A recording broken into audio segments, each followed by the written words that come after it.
One of the most endangered animals in the world is the Canis rufus, or as it is most often called, the red wolf. This animal lives in the southeastern part of the USA. The red wolf will hunt moose, deer, or elk if it is hunting in a pack. If the red wolf is hunting alone, it will eat rabbits, mice, and other small rodents. The red wolf is about 4 feet long and 50 to 80 pounds. It has been a very tragic time for the red wolf. This is because humans have poached them and there have been environmental threats.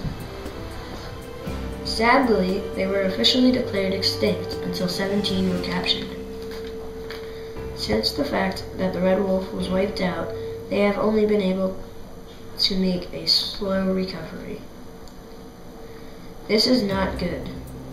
We as people have to stop now. I have been thinking and have come up with a few ideas to help the red wolf.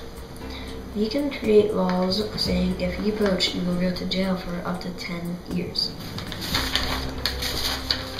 We can have fundraisers to earn money to help the red wolf. We can make restricted areas for only the red wolves. Anyway, if we do not do something now, the red wolf may become extinct. That is not all, though. If they become extinct, that could possibly mess up the food chain. So we better do something soon. Thank you for your time. Please help